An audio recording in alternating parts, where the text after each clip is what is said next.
Hello,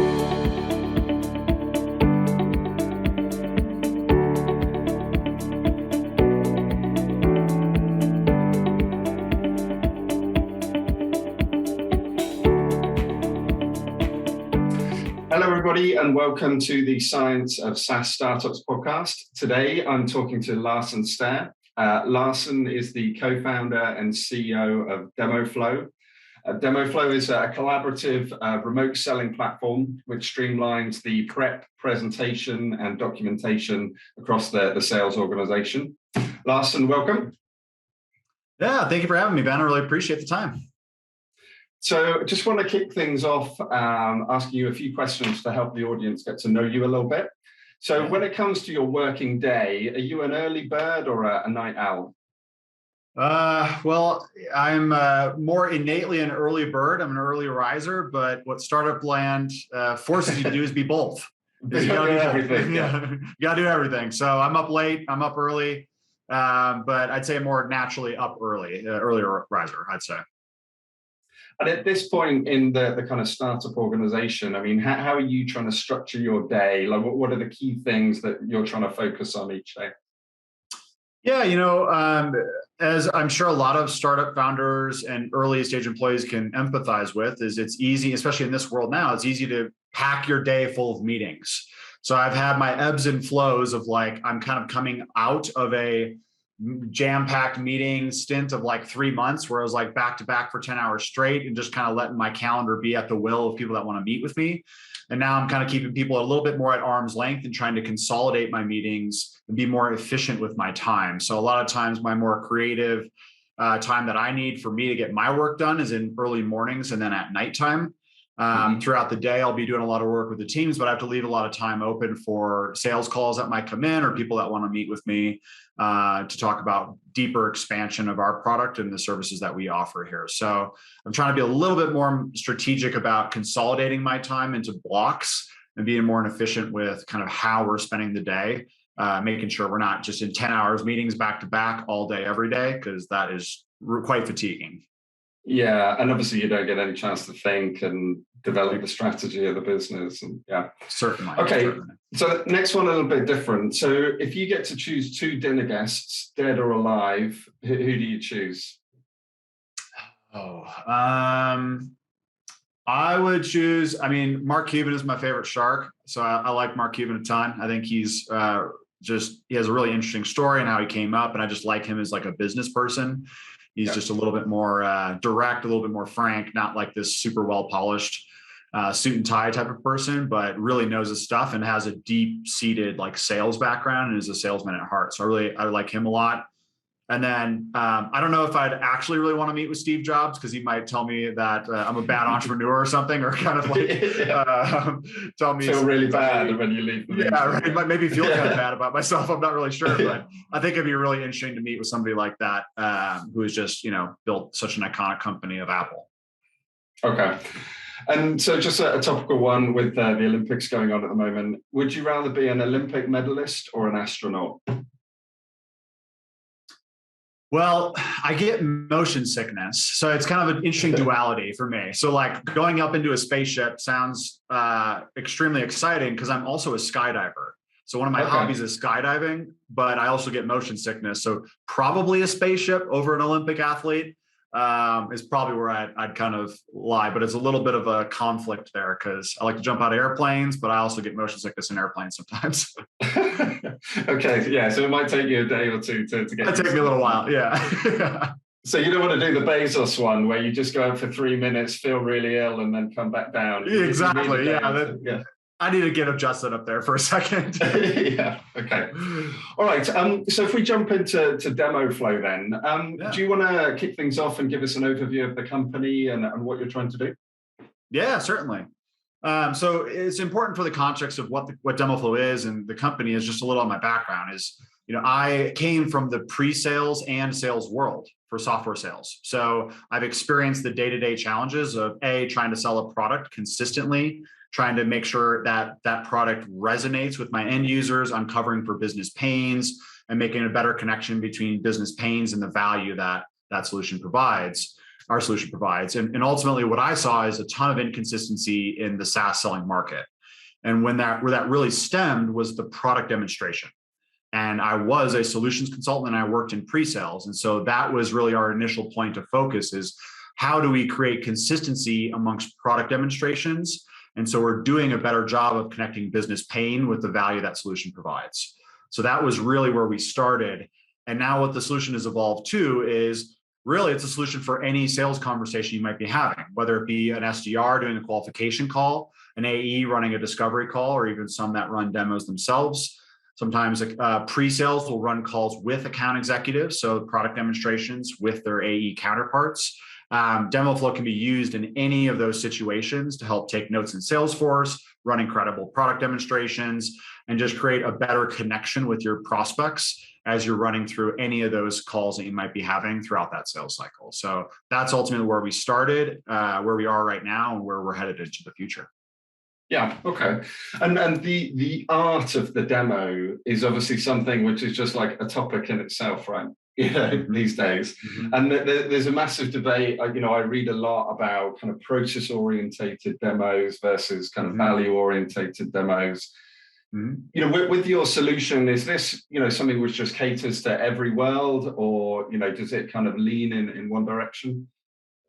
Well, what I'm sure a lot of the pre-sales folks that might be listening would agree with me on this next point is all of those demo processes or types or styles of demos that you just talked about there, pocket demo, value demo, feature function demo, a demo that's catered to an end user versus a senior C-level executive.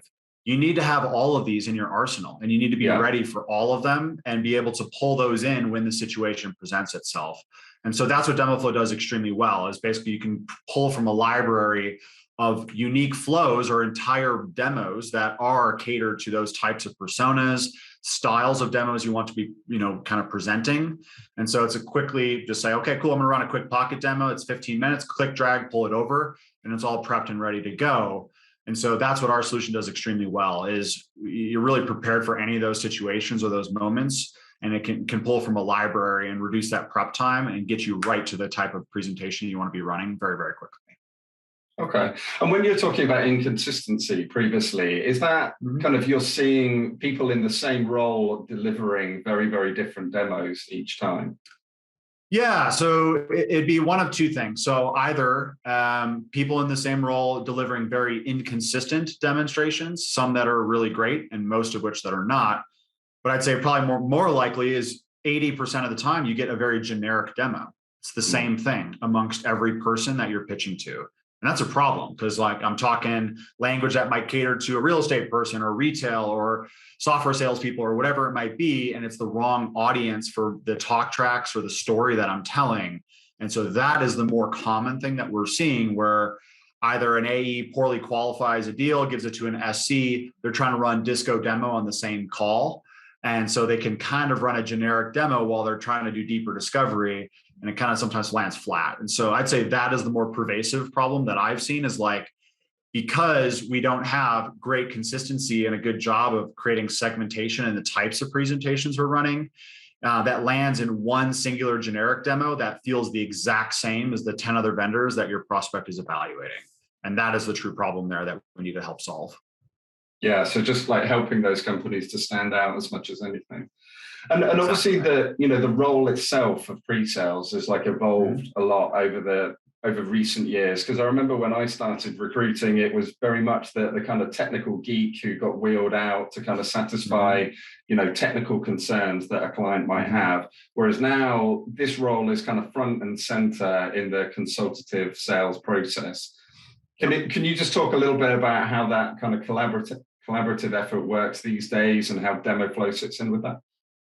Yeah, it seems like it's changing quite a bit.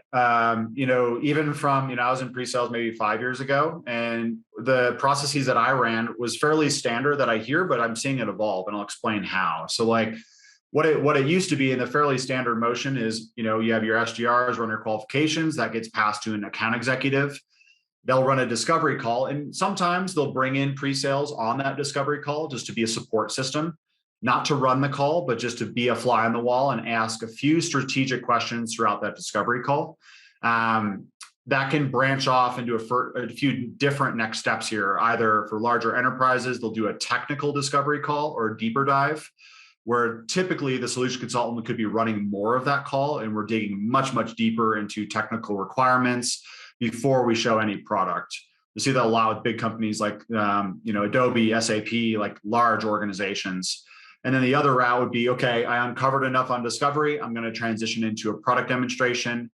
And what we'll see a lot on product demos is typically the account executive will begin and end the discussion. They'll open it up with some slides where you summarize what we talked about last time, what we're going to show today, and then pass it off to the solution consultant to run the main technical portion of the middle of the presentation.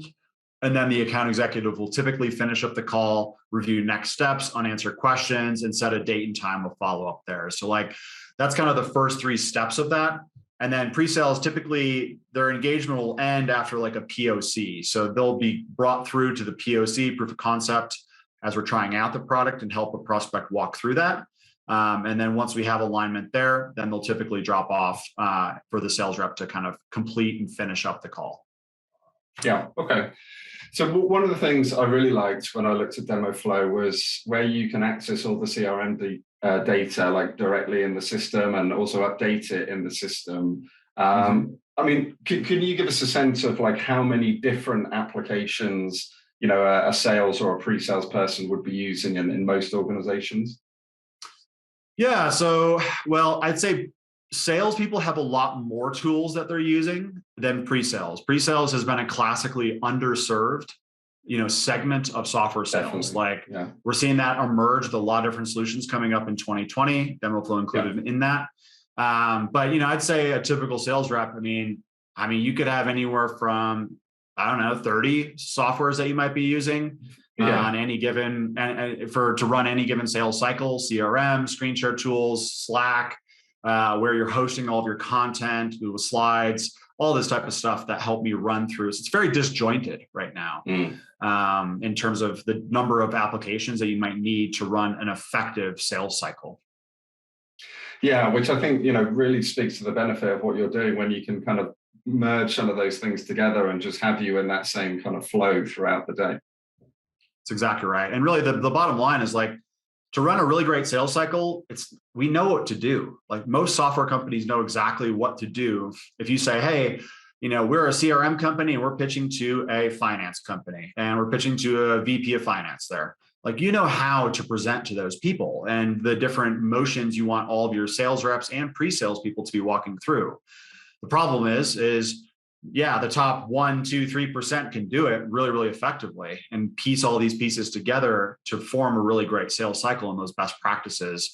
What's more challenging is the bottom 93% or 97%. And how do we get them to act and follow the processes like the top 5% are doing? And so that is one of the things that we do extremely well, is to help to create more templatized within those sales cycles to follow those best practices. Which obviously really helps as companies are growing as well, because, when you're onboarding new people and trying to get them up to that level, that's a massive challenge in itself, especially when everybody's remote and you don't necessarily have the time to kind of sit with them. And that's exactly right. I mean, not only when you get started at a company, not only do you just have to get to know the people that you're working with, but all the technologies that you're using internally just to do your job. And what does your product do? So before you run any product demos, you have to go through trainings and sales trainings and product trainings and all these different things that can take a long time. And so shortening that ramp time is something that we certainly contribute to and can help to get people up to speed and selling much, much faster. Yeah. Okay. And is there a sweet spot for DemoFlow? Is it like a higher ROI for companies who are doing like a very high volume of demos per day? Or is it kind of just equally as beneficial to a company which might do a lower volume, but obviously like a bigger ticket deal? Yeah, honestly, we see a good spread amongst our user base. So we have, for example, Sugar CRM and Abby is one of our larger enterprise customers where they have higher ticket items, longer sales cycles, more people involved in that sales cycle, and a more technical product. And then we have, users on the other end. Like we do have a few users at Zoom right now where it's a fairly transactional product that they're selling and it's a fairly standard motion. It saves them just a ton of time in terms of prep so they can run these beautiful presentations and sales cycles. So it's, I'd say it's pretty equal split between both, larger enterprise versus smaller, transactional selling cycles. We're seeing a pretty equal split across that in terms of user base. Yeah. Okay. And obviously, like you touched on it earlier, but like sales enablement software is gaining real traction as a kind of an industry in its own right now. Like where do you see kind of the future of this market? Like how do you see these tools evolving in the future to kind of further support their users? Mm-hmm. Yeah. So, a few things. So sales enablement, there's a lot of tools that are in sales enablement now. And the whole premise there is how do you get all of your sales reps to be pointing in the right direction, saying the right things, doing the right things to make a better connection and close deals, right? Like that's the whole point of sales enablement tools. What is a newer trend and something that is arguably more important is what we're seeing is that a lot of the sales cycle, that when people are buying a piece of software, most of that decision is not made when me and the sales rep is in the room with you as a buyer. Most of that decision is made. We have our 1 hour call, and then 90% of the decision making is I'm no longer in the room, and now you are my sales rep as my buyer. So it's my job to equip you as the buyer with the right information so you can quickly and succinctly articulate my software's value props to your leaders, your subordinates, your colleagues. So as you're going through and trying to convince people on your team that, hey, we really need to buy this piece of software, you have all the information that you need so you can go through those conversations really succinctly and you get green lights as you're going through it. So it's really about enabling the buyer now. Sales is plenty enabled. We have tons of tools out there. What's more challenging is how do we enable our buyers to sell our value props more effectively to their internal colleagues so we can speed up those sales cycles. Yeah, that's really interesting, actually. So just to kind of jump into the startup life. So as a company, you've raised $4 million so far through seed rounds. When $4 million gets dropped into your bank account, like what is the core focus for that money? I mean, obviously it gets spent in several different areas of the business, but when it happens, like what do you see as being like the most critical first investment? Most critical first investment, there's a lot of instincts or like impulses that you want once you have such a large dollar amount dropped in your bank account. I mean, I'd say for the vast majority of founders, like they've never even seen that amount of money in their entire lives. I know I certainly haven't. It's just like, this is crazy. And so you have what you should be doing and then your impulses. In my opinion, what you should be doing is, do you really have product market fit? You need to invest in the product. Is this thing really, really sticky? Is it really addictive almost in terms of the value you provide in your solution? And can people find that value super quickly? It retains them over the long haul. And so that really should be a core focus. And yes, you might have the thought of like, oh, after pre-seed or after your seed rounds, like you certainly have gotten there. Probably not. I think product market fit is an evolving thing that happens over time as your market expands and your user base expands. And so we've really frankly spent a lot of money on improving our product, adapting our product, making it easier to use, more ubiquitous across different platforms. Like for example, we just launched a big integration with Zoom video. So now DemoFlow is right in Zoom right now. So that was another big investment that we made to say, hey, let's make this really, really easy to find and to use right now from DemoFlow, right in your Zoom app, right below. So that is kind of where, in my opinion, where you want to be focusing a lot of that initial capital to make sure that you're really focused on finding a product market fit. And in finding that product market fit, is that just through kind of talking to your early customers or talking to people who aren't your customers? Like, how do you do that? Is that, or is it just kind of iterating until you find the right fit? Yeah, so it's that part, the last part you just said there. It's iterations. So being really methodical about watching user behavior in your solution or platform as new users come on. What do they do? Where are they running into roadblocks? Where are they having success? Are they actually following the path that you want them to follow to get them to those, what we call value realization moments? It's like you get to that aha moment of like, whoa, this does this. Like, that's incredible. We want to get them there in the shortest amount of time possible. And then that's what keeps you coming back. And so, really focusing on those user metrics, trying to identify where those moments of truth are and those aha moments, and doing your best to reduce the amount of time it takes for a new user to find that aha moment in the fewest amount of activation points possible. So that is a really important focus for us and like at this stage. And how do you do that? Is that like kind of analytics, or is that, Yeah. Well, yeah. So we actually use a combination of two softwares. So we use a software called Mixpanel and a software called Full Story that helps us with just understanding more broadly about what our user base is doing, which is really critical at such an early stage because, we've built a product. We're starting to see, pretty significant increases in terms of the users coming in. So different users want to do different things, and trying to identify those broader trends amongst how people are acting in our product and what are the correlations that we notice about people that come back into our solution? What actions are they taking? And so how do we get more people to take those same actions? And so that's a lot of the tools that we use to help to find what those actions are, to help us identify those trends. Okay. Yeah, Full Story just got a funding round yesterday, if I'm not mistaken, or the day before. That's just a topical one which just came up. So you mentioned earlier that you worked with another software company previously in kind of sales and pre-sales roles. Can you talk me through the day that the DemoFlow first came into your mind? Like what happened that day to make you think there's got to be a better way to do this? Yeah. Well, the way that I presented when I was in pre-sales was fairly unique. I was trained by my boss at that time, and it was actually off of a demo methodology called Demo to Win. So it was not my demo methodology that I came up with that was so great, but it was basically around how do we incorporate and integrate the use of visual slide decks with the actual platform browsers, but not in like I'm going to show you all my slides and then all my browsers. A little bit more broken up so I can switch back and forth between slides, live platform, more slides to help to keep your attention. It's really about attention right now. And if I bore you to death with 30 slides in a row, you're going to be texting on your phone until we get to the product demo, and then you'll start to perk up and pay attention. But if I integrate and go slide, browser, slide, browser, slide, browser, or videos or different types of content, now I might keep your attention a little bit more effectively.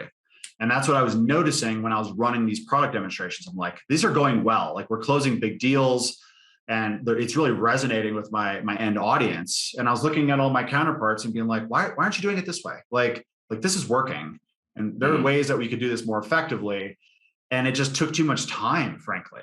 And, I'm not here to talk smack on any AEs, but there's a general trend of like, AEs want things to be really, really easy to use, really easy to get those deals done, and they're being really efficient with their time. And so things that take a lot of time, that could be hard to scale. And so I remember looking at all my counterparts, sitting in on some demos and being like, you're doing that, this is not right. You need to do something different here. But they didn't want to. And so I'm like, how do we fix that? How do we make that easier and more, make it easier to scale like some of the best presentations out there that are best suited for that moment in time. And so that was the problem that we were trying to solve. And then, once you thought, right, this is a real problem, I think there's a good market for this. Like, what's the first step that you take to kind of start the process of turning that into a real business? Get out some whiteboards, start marking up some ideas and just like, okay, what does this mean? What is included in this? And like, basically being an entrepreneur is just like nonstop solving problems. That's what this is. It's like, this is a problem that I want to solve, an overarching one. Okay, how do we do that? Let's break it down into small pieces. So we basically took whiteboards out and we did like some initial screens and mock-ups there of like what this could be in terms of like the most minimum viable product out there that is testable. And there's a common phrase of like, if the first product you release, you're not embarrassed by it, then it was too late. Then that was certainly true for us. Like the first product we released to some beta users, like was embarrassing, frankly. It was pretty bad. It was hard to use. It was not like it had a lot of work to get it set up, but that was the point, is so people could tell us feedback early and often along the way as we're continuing to build on, iterate on this product. So we're not building things that are just for me, basically. And in terms of the fundraising process, like how did you approach that? Did you already have contacts, or like how did you go about getting in front of the investment community? Yeah, I was very fortunate. My co-founder Jack and myself were very fortunate to be accepted into the Techstars Boulder program. So in November of 2019, we were accepted into the Techstars Boulder program. And that's for those who don't know, it's an accelerator program that's global now. They originated out of Boulder, Colorado. I think it was about 14 years ago now. And basically the whole premise there is they give you a small amount of initial pre-seed capital. They put you through a 3-month accelerator and kind of teach you how to start up a business, go get customers, and then start to pitch to investors. And at the culmination of that event is something called Demo Day, where I guess I was going to get up on stage and present to a live group of about 1,000, 1,500 investors. Unfortunately, that was COVID time, so we got it was all virtual then.